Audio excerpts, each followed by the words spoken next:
Hello guys, welcome to my YouTube channel nursing factory. So आज अपन आगे video को शुरू करने वाले हैं। फ्री नर्सिंग ऑफिसर कोचिंग जो चल रही है उसके आगे की वीडियोस में शुरू करने वाला हूँ। अगर अभी तक आपने ये पहली वीडियो है आपकी फ्री नर्सिंग ऑफिसर कोचिंग वाली, तो प्रीवियस मेरी 4 वीडियोस आप चैनल की प्लेलिस्ट, जहाँ पे आप यूट्यूब चैनल मेरा खोलते हो वहाँ पे प्लेलिस्ट का ऑप्शन आता है, वहाँ पे फ्री नर्सिंग ऑफिसर कोचिंग है। वहाँ प्लेलिस्ट के अंदर मैंने जितनी भी वीडियोस अभी तक अपलोड हुई है, 4 वीडियोस अपलोड हुई है, या आने वाली जितनी भी नर्सिंग ऑफिसर कोचिंग की फ्री वाली जो वीडियोस है, जो अपनी सीरीज चल रही है, वो भी मैं वहीं मेंशन करके रखूंगा।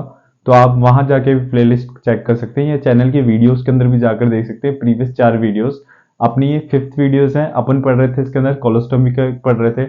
नेक्स्ट अपन पढ़ेंगे। अगर अभी तक आप लोगों ने जो कंटिन्यूस मैं देख रहा हूँ कि मैं देख पा रहा हूँ कि काफी लोग वीडियोस देखते हैं और चैनल को सब्सक्राइब नहीं करते, तो अगर आपसे मैं कहना चाह रहा हूँ कि अगर आप जो अगर वीडियो देख रहे हो और अभी तक आपने चैनल को सब्सक्राइब नहीं किया है, तो एक बार वीडियो पॉज करके प्लीज नीचे जाके चैनल को सब्सक्राइब करके जाओ, क्योंकि यूट्यूब का आपको पता है सपोर्ट्स, आप लोगों का सपोर्ट ये जो हमें मोटिवेट करता है कि आगे वीडियोस डालें। बाकी यूट्यूब का तो कुछ नहीं है। तो इसीलिए आप शुरू करते हैं कोलोस्टोमी के बारे में अपन जो बात कर रहे थे आगे। अब देखते हैं कि अपन what is the colour of the colostomy observe by nurse, कि कोलोस्टोमी का कलर को देख के आप नर्स क्या ऑब्जर्व करती है। तो डिफरेंट डिफरेंट कलर्स हैं, वो अभी देखते हैं अपन। पहला जो कलर आएगा ब्राइट रेड। ब्राइट रेड अगर कलर आता है, ब्राइट रेड रहता है, मोइस्ट रहता है, तो फिर कौन सी फाइंडिंग होगी। तो पहले कलर्स के अकॉर्डिंग देख लेते हैं यहाँ पे। कलर्स के अकॉर्डिंग तो कलर अगर ब्राइट रेड आ रहा है, कलर अगर ब्राइट रेड आ रहा है, मोइस्ट आ रहा है, तो that is your normal finding. कौन कौन सा कलर आ रहा है? Bright red and moist. अगर आपका कलर जो आ रहा है ब्राइट रेड कलर का आ रहा है और मोइस्ट आ रहा है, तो वो क्या है? आपकी नॉर्मल फाइंडिंग है। तो स्टूल जो आ रहा है कोलोस्टोमी से, वो क्या है? आपका नॉर्मल फाइंडिंग है। अगर ब्राइट रेड एंड मोइस्ट आ रहा है, that is your first colour finding. Second अगर बात करते हैं कि पेल कलर का आ रहा है, पिंक आ रहा है, सेकंड किस तरह का आ रहा है? पेल आ रहा है अगर, पेल आ रहा है अगर, और पिंक आ रहा है। अगर आ रहा है पेल कलर का आ रहा है स्टूल और पिंक कलर का आ रहा है, that is normal for anaemic patient. किसके लिए? अगर पेशेंट को एनीमिया है तो उनके लिए नॉर्मल है। नॉर्मल इन किन? Anaemic patient. अगर एनीमिया है पेशेंट तो उनके लिए क्या है? ये भी फाइंडिंग क्या है? नॉर्मल। अगर पेल और पिंक है, एनीमिक पेशेंट्स के लिए नॉर्मल है, वैसे के लिए नॉर्मल नहीं है जो एनीमिक नहीं है। ठीक है, ये दूसरी कलर फाइंडिंग्स होगी। नेक्स्ट बात करते हैं अपन थर्ड के अंदर। बात करते हैं अगर आ रहा है पर्पल और ब्लैक, ये काफी इंपॉर्टेंट है। पर्पल और ब्लैक, पर्पल एंड ब्लैक, इन दोनों में से आ रहा है। जब भी ब्लैक है पर्पल है तो आप समझो कॉम्प्रोमाइज है सर्कुलेशन। काला किस लिए? नेक्रोसिस भी देखते हैं जब हम काला देखते हैं, मतलब कहीं ना कहीं क्या हो रहा है? सर्कुलेशन कॉम्प्रोमाइज हो रहा है। सर्कुलेशन कॉम्प्रोमाइज जब भी आए तो चीजें क्या होगी? ब्लैक होगी, डार्क होना शुरू कर देगी। चाहे वो बर्न का केस हो या दुनिया की सारी चीजों के अंदर अगर ब्लैकिश तक पहुंच रहा है, मतलब सर्कुलेशन क्या है? कॉम्प्रोमाइज्ड है। अगर पर्पल आ रहा है, ब्लैक कलर का स्टूल आ रहा है कोलोस्टोमी के वक्त, तो क्या है? कॉम्प्रोमाइज्ड है। या फिर ब्लड क्या है? सर्कुलेशन क्या है? कॉम्प्रोमाइज है। जो मैंने बताया कॉम्प्रोमाइज है ब्लड सर्कुलेशन। सर्कुलेशन क्या है? कॉम्प्रोमाइज्ड। सर्कुलेशन क्या है यहाँ पे? कॉम्प्रोमाइज सर्कुलेशन है। अगर आ रहा है पर्पल, ब्लैक कलर का आ रहा है। अगर पूछे what is the finding about colostomy stoma where nurse need to inform the doctor, तो इस स्टेज के अंदर आपने क्या करेंगे? कोलोस्टोमी स्टोमा की अगर यहाँ पे कलर जो है कोलोस्टोमी स्टोमा का जो कलर है, अगर पर्पल और ब्लैक, ये क्या है? स्टोमा के कलर्स के देख रहे हैं अपन। स्टोमा का कलर, स्टोमा का कलर देख रहे हैं जो अपन कोलोस्टोमी करी है प्रोसीजर, उसके अंदर स्टोमा लगा हुआ है, मैंने बताया था आपको। तो उसका कलर अगर इस तरह से है, तो पर्पल और ब्लैक कलर का स्टोमा दिख रहा है, तो आपको सर्कुलेशन कॉम्प्रोमाइज है। तो आपने फर्स्ट प्रायोरिटी क्या करनी है इसमें? Inform to doctor. सर्कुलेशन ही कॉम्प्रोमाइज हो गया तो पहली फाइंडिंग आपकी ये रहेगी। और एग्जामिनर बहुत इंपॉर्टेंट है, ये पूछता है एग्जाम के अंदर कि पर्पल ब्लैक कलर का अगर स्टोमा आ रहा है तो उसकी फाइंडिंग क्या है? सर्कुलेशन कॉम्प्रोमाइज है, आपने इन्फॉर्म टू डॉक्टर करना है। काफी एग्जाम्स में आता है ये। ठीक है, ये हो गया कलर के अकॉर्डिंग। उसके बाद एक नेक्स्ट क्वेश्चन देखते हैं कि priority nursing action while observing purple black colour stoma, आपने क्या करना है? इन्फॉर्म टू फिजिशियन करना है। ये ऐसे भी पूछ सकता है if unpleasant smell coming out of the stoma. अगर पूछे कि अनप्लेजेंट स्मेल आ रही है, अनप्लेजेंट स्मेल क्या बोल रहा है? अनप्लेजेंट, प्लेजेंट मतलब अच्छी, खुशनुमा। अनप्लेजेंट मतलब बदबू, खुश, अच्छी स्मेल नहीं है। अन तो अच्छी नहीं है, तो दैट इज योर बदबू है, मतलब फाउल स्मेल है। तो अनप्लेजेंट स्मेल अगर आ रही है स्टोमा से तो that is your normal finding, जिसको बोलते हैं मेलोडेरियस स्मेल भी बोलते हैं, अनप्लेजेंट या मेलोडेरियस स्मेल भी बोलते हैं।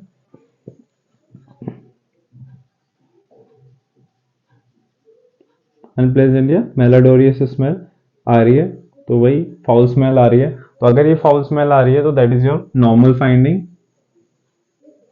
क्योंकि वहां से स्टूल आ रहा है तो ऑब्वियसली है कि वहां से स्मेल आने वाली है, तो that is your normal finding. आ रही है, स्मेल आ रही है, इसका मतलब नॉर्मल है, क्योंकि स्टूल आ रहा है इसका मतलब that is your normal finding. नहीं आती है, अगर नहीं आ रही तो इसका मतलब कि स्टूल नहीं आ रहा, वहां से स्टूल नहीं आ रहा, तभी तो स्मेल नहीं आ रही, बदबू। ठीक है, अगर कब आए ये, अगर 72 आवर्स मतलब 3 दिन के पहले, टिल इफ 72 आवर्स के बाद में भी आ रही तो दैट इज योर इन्फेक्शन। तो ये एटलीस्ट 3 दिन तक तो आनी चाहिए। अगर 72 आवर आ रही है, थर्ड 3 दिन तक आ रही है, 3 दिन से पहले, 3 डेज से पहले पहले अगर स्मेल आ रही है इस तरह की, that is your normal finding. अगर आफ्टर 3 डेज आ रही है, 3 डेज के बाद भी या 72 आवर्स के बाद भी इस तरह की स्मेल आ रही है, तो ये है अब नॉर्मल फाइंडिंग, क्योंकि ये लीड करती है किसको, इन्फेक्शन को।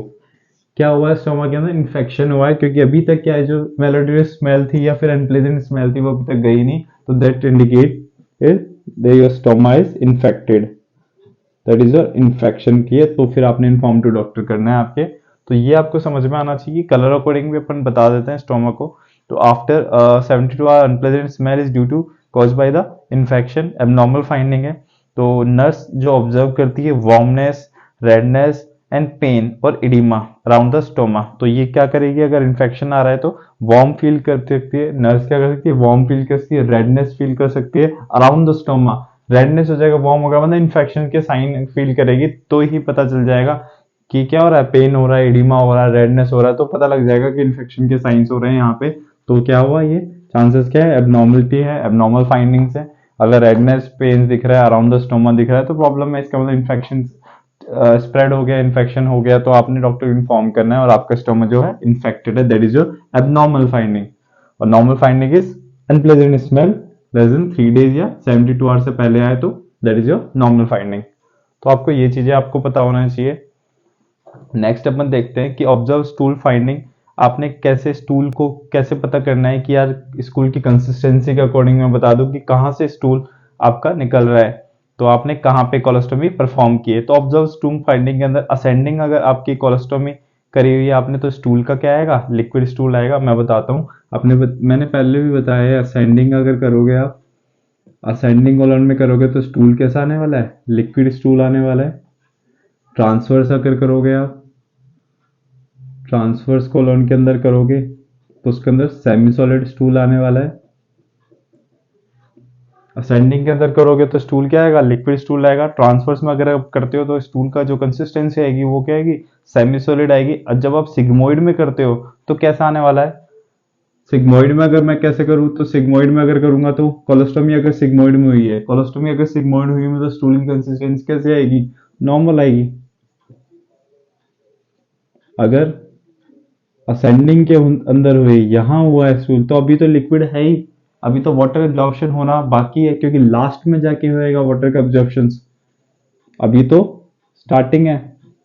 तो सिग्मोइड के अंदर जब पहुंच जाएगा तो सिग्मोइड यहाँ पे अब जाएगा एनल कैनाल में, फिर एनल में, तो फिर एनस के अंदर, तो फिर यहाँ पे बनेगा ना स्टूल, जैसा फॉर्म्ड बनता है, तो यहाँ पे बनने वाला है फॉर्म। तो यहाँ पे क्या आने वाला है, स्टूल कैसा आएगा, नॉर्मल स्टूल। कब, सिग्मोइड के अंदर। और जब असेंडिंग के अंदर जा रहा है तो अभी तो स्टूल क्या है, लिक्विड फॉर्म में है। तो यहाँ अगर आपने कोलोस्टोमी कर दी, असेंडिंग के अंदर कोलोस्टोमी कर दी, तो स्टूल की जो कंसिस्टेंसी आएगी वो क्या आएगी, लिक्विड आएगी। तो याद रखना, असेंडिंग के अंदर लिक्विड आएगा, ट्रांसवर्स के अंदर यहाँ अगर आप करते हो तो सेमी सॉलिड आएगा, अगर सिग्मोइड में करते हो तो स्टूल क्या आएगा, नॉर्मल आने वाला है इसकी consistency as a human stool. जो अपना नॉर्मल स्टूल आता है, ह्यूमन स्टूल पूछ सकता है कहाँ पे अगर कोलोस्टोमी हुई, तो दैट इज सिग्मोइड के अंदर आएगा। ठीक है, ये मैं क्लियर करता हूँ फिर आपको बताता हूँ नेक्स्ट।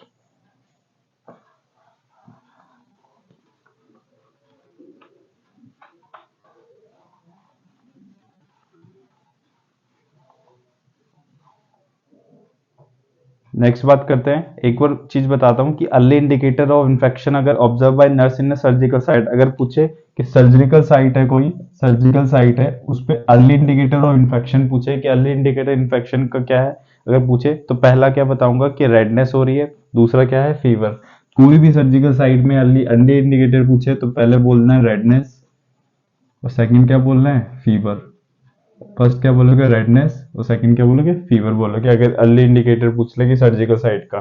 ठीक है, ये हो गया आपका। अब नेक्स्ट देखते हैं कि डाइट मॉडिफिकेशन, मैंने पहले बता दिया था डाइट मॉडिफिकेशन की प्री प्रोसीजर क्या है, अब आफ्टर प्रोसीजर डाइट जो डाइट मॉडिफिकेशन है आपने कोलेस्ट्रॉल परफॉर्म कर दी उसके बाद, तो फर्स्ट 24 आवर के अंदर आईवी थेरेपी और क्लोराइड फ्लूइड दोगे। फर्स्ट 25 डाइट मॉडिफिकेशन में देखते हैं, ये सब आफ्टर है डाइट मॉडिफिकेशन, आफ्टर प्रोसीजर या आफ्टर कोलोस्टोमी जब परफॉर्म कर दी तो फर्स्ट 24 आवर या पहले दिन फर्स्ट डे जो आप फर्स्ट डे आप देते हो तो liquid stool liquid sorry first day liquid या फिर आईवी क्या देते हो, क्लियर लिक्विड डाइट देते हो या फिर क्या देते हो आईवी थेरेपी देते हो। क्योंकि अभी क्या है, अभी क्या चाहते हो आप लिक्विड देते हो आईवी, आप चाहते नहीं हो कि ज्यादा बल्क बने तो इसलिए लिक्विड और आईवी देते हो, रिस्क ऑफ एस्पिरेशन भी कम होते हैं, तो इस तरह से आप पहले देते हो क्लियर। सेकंड जो आप देते हो 24 से 72 आवर डे के 2 से 3 दिन हाई फाइबर डाइट देते हो। पहले तो आप चाहते हो कि बल्क कम आए क्योंकि अभी भी आपने परफॉर्म करी है, अभी भी कोलेस्ट्रॉल बनाई है, तो वो क्या होगा इंजरी होने के चांसेस होते हैं अगर ज्यादा बल्क आ जाएगा, ज्यादा स्टूल आएगा वहां से। तो आप चाहते हो कि जो स्टोमा बना हुआ है जो हील हो अच्छे से। तो उसके बाद 2 से 3 दिन नेक्स्ट जो पहले से एक दिन तो आपने क्लियर डाइट दे दी, आईवी थेरेपी दे दी पेशेंट को, फ्लूइड दे दिया आईवी थेरेपी के जरिए। फिर नेक्स्ट जो 2 से 3 दिन है नेक्स्ट होते फिर आप हाई फाइबर क्या है डाइट के अंदर बढ़ा सकते हो, फाइबर बढ़ जाएंगे तो बल्क जो है स्टूल का बढ़ जाएगा, तो वो क्या देगा बल्क देगा आपके स्टूल को। ठीक है, तो जिससे क्या इंटेस्टाइनल ऑब्स्ट्रक्शन वगैरह जिसके अंदर भी आपका कॉन्स्टिपेशन है वो क्या होगा रिजॉल्व हो जाएगा, बल्क बच जाएगा स्टूल से। Bowel sound are absent after surgery, याद कर सकते हो ड्यू टू एनेस्थेसिया इफेक्ट।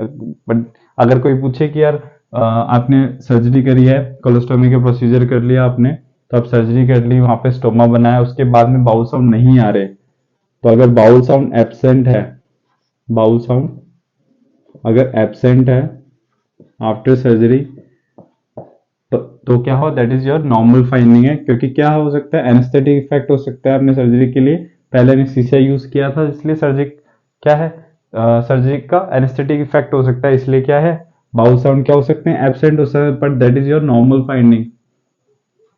ये आपको याद रखना है। नॉर्मल बाउल साउंड कितने होते हैं आपको पता होना चाहिए 15 नॉर्मल बाउल साउंड में, ये भी पता होना चाहिए बाउल साउंड होते कितने हैं। तो बाउल साउंड जो होते हैं 15 पर मिनट, 1 मिनट के अंदर अपन जब काउंट करते हैं तो बाउल साउंड कितने होते हैं 15 होते हैं। बाउल साउंड चेक जब करते हैं ईच क्वाड्रेंट में अगर चेक कर देखो तो टाइम कितना होता है 5 मिनट्स होता है।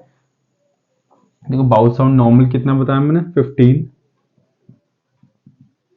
बाउल साउंड अगर चेक कर रहे हो आप तो 15 होते हैं पर मिनट, आप देखते हो बाउल साउंड नॉर्मल 15 पर मिनट होता है। और जब चेक करते हैं ईच क्वाड्रेंट में, आपने चेक कैसे करना है हर क्वाड्रेंट में, ईच क्वाड्रेंट जब चेक करते हो ईच क्वाड्रेंट में चेक करते हो तो एक क्वाड्रेंट में कितने मिनट चेक कर रहे हो आप 15 मिनट चेक कर रहे हो, एक क्वाड्रेंट में 15 मिनट चेक कर रहे हो। इन ऑल क्वाड्रेंट के अंदर टोटल क्या ईच क्वाड्रेंट करोगे टोटल 4 क्वाड्रेंट है तो उसके अंदर अराउंड कितना हो जाएगा 20 हो जाएगा, टोटल कितना हो जाएगा 20 हो जाएगा। पर अगर 15 आ रहे हैं एक मिनट 15 पर मिनट आ रहे हैं तो आपको that is your normal bounce sound आएगा कि आप 15 एटलीस्ट 15 आ रहे हैं। ईच क्वाड्रेंट 5 मिनट चेक किया टोटल 20 आ गया पर एटलीस्ट 15 भी मिल गया आपको, दैट इज योर नॉर्मल। तो बेस्ट साइड पर पूछ ले कि बेस्ट साइड कितनी हो गई बाउल साउंड को चेक करने के लिए, बेस्ट साइड कौन सी है तो राइट लोअर क्वाड्रेंट। कहाँ चेक करने बाउल साउंड अगर पूछे तो कहाँ चेक करने राइट लोअर क्वाड्रेंट में, क्वाड्रेंट में।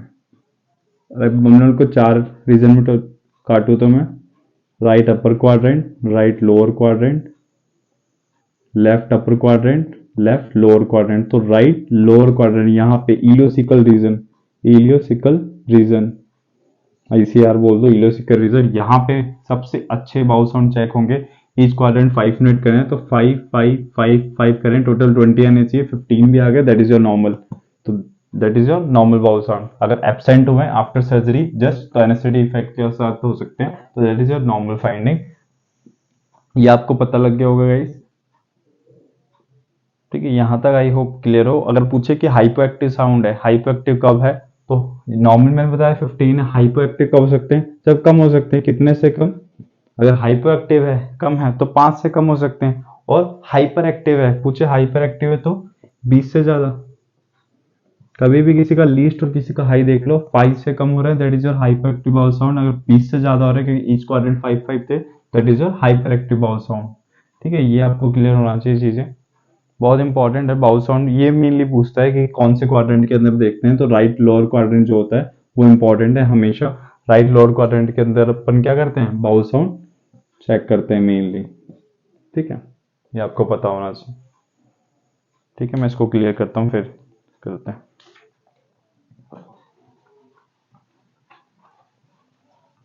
आई होप गाइस आपको यहाँ तक समझ में आ रहा हूँ चीजें।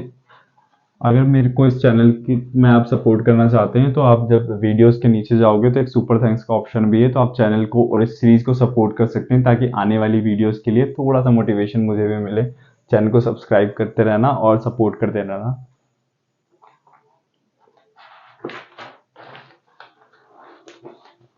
नेक्स्ट देखते हैं अपन डाइट प्रोवाइड जो करते हैं अपन, हाई फाइबर डाइट मैंने बताया विद इन 72 आवर, जो 3 दिन से पहले होते हैं डाइट जो होते हैं हाई फाइबर डाइट देते हैं। बिकम इंक्रीज जो होता है बल्क ऑफ स्टूल बढ़ जाता है, and abdominal pressure that the help in cleaning the bowel. मैंने बताया कि आप 3 दिन से पहले क्या कर रहे हो? हाई फाइबर डाइट दे रहे हो जो बल्क ऑफ स्टूल बनाती है। स्टूल बल्क ऑफ स्टूल बन जाता है तो क्या हो जाता है? आपको जो पासेज पहले रुका हुआ था वो क्लियर हो जाता है। ये आपको चीजें पता होना चाहिए।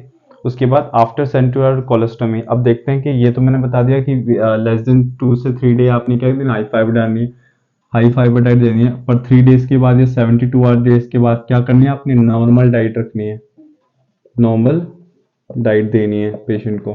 ठीक है, आफ्टर 72 आवर्स के बाद में या 3 दिन के बाद में आपने नॉर्मल डाइट देनी है। बट सबसे इंपॉर्टेंट प्रायोरिटी क्या है? नॉर्मल डाइट दोगे but check the bowel sound before start normal diet. आपने बाउल साउंड हमेशा चेक करते रहना है नॉर्मल साउंड देने से पहले।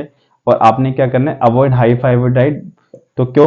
आपने 3 दिन से पहले तो हाई फाइबर डाइट दे दी, पर 3 दिन के बाद में क्या करोगे? नहीं देनी क्या? High fibre diet. High fibre diet नहीं देनी। हाई फाइबर डाइट दे दोगे इरिटेशन हो जाएगी, इरिटेशन हो जाएगी तो क्या होगा? चांसेस ऑफ डायरिया बढ़ जाएंगे। तो ये बहुत इंपॉर्टेंट चीज है, पूछेगा वो एग्जामिनर कि आपने जब कोलोस्टोमी वगैरह हो गई तो उससे पहले उसके बाद में आपने क्या करना है? हाई फाइबर डाइट नहीं देनी 3 दिन के बाद में। क्यों? चांसेस ऑफ डायरिया बढ़ जाते हैं। 3 दिन पहले आपने दी, 3 दिन बाद नहीं देनी, चांसेस ऑफ डायरिया बढ़ जाएंगे, तो वो नहीं चाहते अपन। If after 72 hours bowel sound are not present that is abnormal finding, then as inform to doctor. यही बताया कब देने आपने, कब नॉर्मल डाइट कब करनी है? जब बाउल साउंड क्या हो जाए? नॉर्मल हो जाए। अगर बाउल साउंड तब भी एबसेंट है तो आपने क्या करना है? इन्फॉर्म टू डॉक्टर करना है। ठीक है, बाउल साउंड के बारे में बताया। अगर बाउल साउंड तब भी नहीं आ रहा, एनेस्थीसिया का इफेक्ट खत्म हो गया तब भी नहीं आ रहे, तब क्या करना है? आपने डॉक्टर को इन्फॉर्म करना है कि बाउल साउंड अभी तक क्यों नहीं आए। और अवॉइड फूड करना है। कौन से फूड देंगे अपन? देखो आपने दे दिया नॉर्मल डाइट करनी है, पर हमेशा फूड्स का भी फूड चॉइस भी याद रखनी है कि ऐसे फूड को अवॉइड करना है जो क्या कर सकें? कॉन्स्टिपेशन कर सकें, गैस का फॉर्मेशन कर सकें, गैसियस जो है फॉर्मेशन कर सके। एग्जाम्पल कौन सी डाइट्स आप नहीं दोगे? तो अवॉइड क्या करना होगा? फैट रिच डाइट नहीं दोगे। क्या क्या अवॉइड करोगे? जो गैस ना, फैट रिच डाइट आपने नहीं देनी। उसके बाद क्या नहीं देना? कूल मिल्क जो होते हैं, cool milk, onion, cabbage, eggs, beverage, ये सब नहीं देने। देखो उसको, cool milk, onion, cabbage, onion नहीं देना, कैबेज नहीं देना, कूल मिल्क नहीं देना, एग्स नहीं देने, और जो बिवरेजेस होते हैं, कोल्ड ड्रिंक्स वगैरह होती हैं, वो भी नहीं देना। क्योंकि क्या करने वाले हैं ये सब? क्या करने वाले हैं? गैस का फॉर्मेशन करने वाले हैं और कॉन्स्टिपेशन भी करने वाले हैं साथ में। कॉन्स्टिपेशन। तो ये सारी चीजें जो क्या करना है आपने, नॉर्मल डाइट जब कर रहे हो आफ्टर 3 डेज, तो ये सब चीजें क्या करनी है आपने? अवॉइड करनी है। क्योंकि क्या होगा? कॉन्स्टिपेशन कर सकती हैं, गैस का फॉर्मेशन कर सकती है, ये सब कर सकते हैं। कॉर्न, आपने corn, popcorns, nuts, seeds, iron is diet, तो ये सब भी नहीं देंगे। फैट रिच डाइट ये दे दिया, साथ में क्या क्या नहीं दे सकते? और कोई पूछे कि आयरन रिच डाइट होती है, वो भी नहीं दे सकते। आयरन आपको पता है साथ में कॉन्स्टिपेशन से रिलेटेड होता है, फीमेल्स के अंदर भी अपने मेनली जो प्रेगनेंसी होती है स्टार्टिंग तो अवॉइड करते हैं। आयरन रिच डाइट हो गया, ठीक है, उसके साथ कॉर्न हो गया, सीड्स हो गए, बीजेस जो बीज होते हैं, नट्स होते हैं, बादाम वगैरह ये सब, तो ये सारे क्या करते हैं, कॉन्स्टिपेशन या गैस का फॉर्मेशन करते हैं। तो ये सब चीज़ें आपने नहीं देनी, ठीक है। तो ये क्या है, कॉन्स्टिपेशन गैस फॉर्मेशन करोगे, आप चाहते नहीं, ऑलरेडी पेशेंट कॉन्स्टिपेटेड है, इसलिए तो आपने क्या करना है, इंटेस्टाइन ऑब्स्ट्रक्शन हुआ, एसएस केसेस के अंदर तो ट्यूमर्स वगैरह, एसएस केसेस में आपने क्या करना है, जहाँ पे क्या हो रहा है, कॉन्स्टिपेशन हो रहा है, तो इन सब चीज़ों के अंदर क्या कर रहे हैं अपन, आपने ये कोलोस्टोमी परफॉर्म करी है। तो अगर ऐसी चीज़ें दे देंगे जिनके साथ में गैस का फॉर्मेशन, कॉन्स्टिपेशन और बीमारी जिस प्रॉब्लम के साथ आया था पेशेंट और प्रॉब्लम बढ़ जाए, तो ऐसी चीज़ें नहीं करनी। तो आपने बहुत इंपॉर्टेंट, एग्जामिनर ये डाइट पूछ सकता है कि इसके अंदर से क्या आप सजेस्ट करोगे, कौन सी नहीं दोगे। तो काफ़ी एग्जाम्स के अंदर ये क्वेश्चन बनता है, तो आप स्क्रीनशॉट भी ले सकते हैं साथ में।